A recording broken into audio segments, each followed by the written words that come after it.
പ്രിയങ്കുകലികാശ്യാമം രൂപേണ പ്രതിമം ബുധം സൗമ്യം സൗമ്യഗുണോപേതം തം ബുധം പ്രണമാമ്യഹം. ഞാനിവിടെ ബുധനെ നമസ്കരിക്കും. ശ്ലോകത്തിൻ്റെ അന്തസ്സാരം ശ്ലോകം അതാണ്, ആശയം. ബാക്കി ബുധൻ്റെ വിശേഷണങ്ങളാണ്. പ്രിയമുള്ള പ്രേക്ഷകരെ, ബുധൻ ഇടവൻ രാശിയിലേക്ക് പ്രവേശിക്കുകയാണ്. 2026 മെയ് 15 കാലത്ത് 12:30 ബുധൻ ഇടവൻ രാശിയിലേക്ക് പ്രവേശിക്കുന്നു. നാം പ്രത്യേകിച്ച് ഓരോ ഗ്രഹങ്ങളെയും ചാരവശാലുള്ള മാറ്റങ്ങൾ പറയാറുണ്ട്. കാരണം ചാരവശാൽ ഓരോ ഗ്രഹത്തിനും ഓരോ ധർമ്മമുണ്ട്.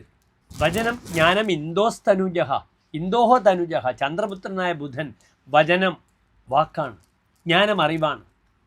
അതിന് പുറമെ ലോകത്തിലെ എല്ലാ മേഖലകളും പെട്ടെന്ന് ഫലം കിട്ടുന്ന, പെട്ടെന്ന് ഫലം തരുന്ന ഗ്രഹമാണ് ബുധൻ. ഏത് ഗ്രഹങ്ങൾക്കും ഓരോ സമയത്ത് ഫലമാണ്.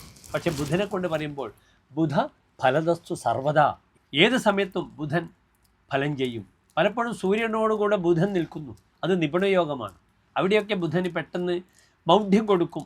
എങ്കിലും ഏകരാശിയിൽ സൂര്യൻ ബുധന് നിൽക്കുകയാണെങ്കിൽ ആ മൗഢ്യത്തിന് വളരെ പ്രസക്തിയില്ല. 2 രാശികളായി ബുധൻ മൗഢ്യത്തോടുകൂടെ നിൽക്കുമ്പോൾ അതിന് പ്രസക്തിയുണ്ട്, ബുദ്ധിമുട്ടുണ്ടാകും.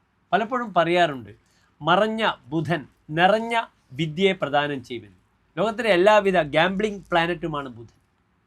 ലോട്ടറിയായിട്ട് ബന്ധപ്പെടുന്ന വ്യാപാരങ്ങളായാലും, പ്രിൻറ്റിംഗ് ടെക്നോളജി ആയാലും, ഇന്നത്തെ AI ടെക്നോളജി ആയാലും, ഈവൻ ജ്യോതിഷവുമായി ബന്ധപ്പെടുന്ന വിഷയത്തിലായാലും ബുധൻ നല്ല സ്ഥാനത്താണെങ്കിൽ നല്ല ബുദ്ധി, നല്ല വിഷയത്തിലുള്ള അവഗാഹം ബുധനുണ്ടാക്കും. പാണ്ഡിത്യം, സുവചനം, കലാസു നിപുണതാം, അറിവ്, കലകളിലുള്ള താല്പര്യം, ഫോട്ടോഗ്രാഫിയുമായി ബന്ധപ്പെടുന്ന വിഷയങ്ങളിലൊക്കെ തന്നെ ബുധൻ്റെ കോൺട്രിബ്യൂഷൻ വളരെ കൂടുതലാണ്. ആ ബുധൻ വ്യാഴത്തോടുകൂടി വന്നാൽ അയാൾ സംഗീതവും നൃത്തവും ഇഷ്ടപ്പെടും.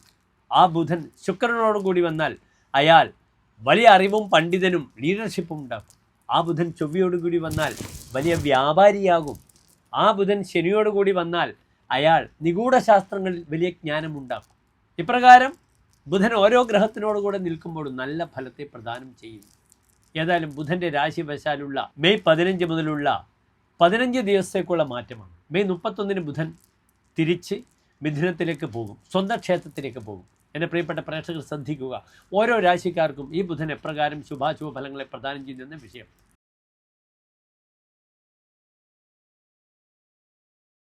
അശ്വതി ഭരണി കാർത്തിക നക്ഷത്രത്തിൻ്റെ ആദ്യത്തെ 15 നാഴിക വരുന്ന മേടൻ രാശിക്കാർക്ക് ബുധൻ എപ്രകാരം ശുഭാശുഭ ഫലത്തെ പ്രദാനം ചെയ്യുന്ന വിഷയം. ഇവിടെ മേടൻ രാശിക്കാർക്ക് ബുധൻ നിൽക്കുന്നത് 2ാം ഭാവത്തിലാണ്. ബുധൻ മേടൻ രാശിക്കാർക്ക് 2 ഭാവങ്ങളുടെ ആധിപത്യമുള്ള ഗ്രഹമാണ്. ഒന്ന് 3ാം ഭാവം, സഹോദരഭാവം, വിക്രമഭാവം. മറ്റൊന്ന് ശത്രുഭാവം, രോഗഭാവം. ഇവിടെ ബുധൻ നിൽക്കുന്നത് നല്ല ഭാവത്തിലാണ്. അവിടെ ബുധൻ നല്ല ഭാവത്തിൽ നിൽക്കുകയാണെങ്കിലും മെയ് 16 തീയതി 2 ദിവസം ബുധന് മൗഢ്യമുണ്ട്. അതിനാൽ ശ്രദ്ധിക്കണം. രേഖാപരമായ വിഷയത്തിലായാലും ഒക്കെ തന്നെ തൻ്റെ വാക്കുകൊണ്ടുണ്ടാകുന്ന പ്രയാസങ്ങളൊക്കെ വളരെ ശ്രദ്ധിക്കുക. വാക്കിൽ പാളിച്ചകളൊക്കെ വന്ന് ബുദ്ധിമുട്ടുകൾ ഉണ്ടാക്കാൻ ബുധൻ സാധ്യത വളരെ കൂടുതലാണ്. ഏതായാലും ബുധൻ 2 നിൽക്കുന്നത് തൻ്റെ സുക്ഷേത്രമായ ശുക്രക്ഷേത്രത്തിൽ ഇടവത്തിൽ നിൽക്കുന്നത് മേടൻ രാശിക്കാരെ സംബന്ധിച്ചോളം നല്ലതാണ്. ധനേ ബുദ്ധിമാൻ ബോധനേ ബാഹുദേജാഹ സഭാസംഗതേ ഭാസതേ വ്യാസേവ. സദസ്സിൽ ശോഭി. 2ാം ഭാവത്തിൽ ബുധൻ നിൽക്കുമ്പോൾ ബുദ്ധിമാനാകും. പൃഥ്വധാരത കൽപ്പവൃക്ഷസ്യ തത്വൽ ബുധേ സ്തുയതേ ഭോഗത ശൽപദ്വയം. കൽപ്പവൃക്ഷം പോലെ ഔദാര്യം കാണിക്കും. പണ്ഡിതന്മാർ തന്നെ സ്തുതിക്കും, പുകഴ്ത്തും. ഭോഗത്തിൽ ഷഡ്പദം പോലെ ഇരിക്കുമെന്ന് പറഞ്ഞിരിക്കുന്നു. അതിനാൽ പലപ്പോഴും സൗഹൃദങ്ങൾ, സ്ത്രീ വിഷയങ്ങളൊക്കെ ഈ സമയത്ത് ഈ ബുധൻ്റെ 15 ദിവസക്കാലം മെയ് മാസം 30-ാം തീയതി വരെ ഉണ്ടാകും. ശ്രദ്ധിക്കുക. ഏതായാലും നല്ലൊരു ഫലത്തെയാണ് ബുധൻ പ്രദാനം ചെയ്യുക മേടൻ രാശിക്കാർക്ക് എന്നറിയുക.